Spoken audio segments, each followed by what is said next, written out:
Hello दोस्तों, नमस्कार। मैं आप लोगों को एक प्यारा सा तीज सोहर गीत सुनाने जा रही हूँ। आप लोगों को वीडियो अच्छा लगे तो वीडियो को लाइक करें, शेयर करें और चैनल पे नए हैं तो चैनल को सब्सक्राइब करें। धन्यवाद। सोवत रहलिया टरिया सपन एक देखे, सपन एक देखे हो। सासू दुआरा पे आवै एक मेहमान, तो हथवा त्रिशूल लिए हो।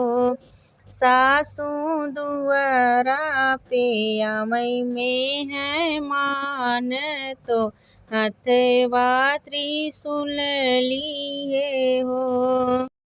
गोरे गोरे देहिया कपूर जैसन, महकै कपूर जैसन महकै हो। सासू देहिया पे मृगवा के छाल, तो काली काली बाल हो। सासू मृगवा के देहिया पे छाल, तो काले लंबी केस हो। एक हाथे लिहलेनी फलवा, तो हम के थमाई, हम के थमाई हो। सासू दई गए हम के दिलसवा, तो सुखै सुख होई हो। सासू दई गए हम के दिलसवा, तो सुखै सुख होई हो। इतना बचन सुनै सासू, तो मगन होई बोलै, मगन होई बोलै हो। बहुहर जे करी रहलू बरतिया, उहई दरस दिहेनी हो। बहुहर जे करी रहलू बरतिया, उहई दरस दिहलेनी हो। देवा जे देवा महादेवा, तो वोहिया जटाधारी हई जटाधारी हो।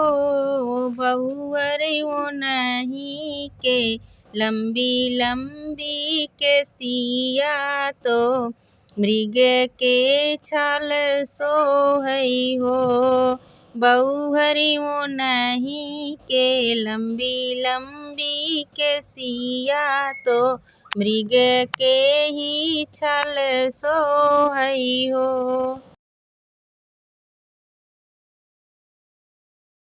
रूपवा बनौले घोरी, त भगता के घरे आई हो। बहुअर दरस देखावई सेवका के, तो मनसा पूरन होई हो।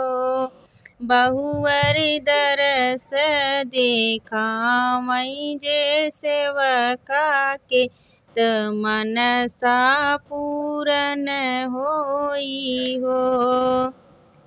रूपवा बनवले घोरी के, तो भगता के घरे अइले, भगता के घरे अइले हो।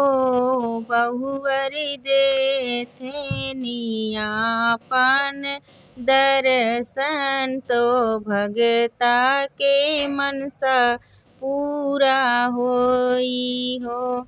बहुवर देथे निवापन दर्शन, सेवका के मनसा पूरा होई।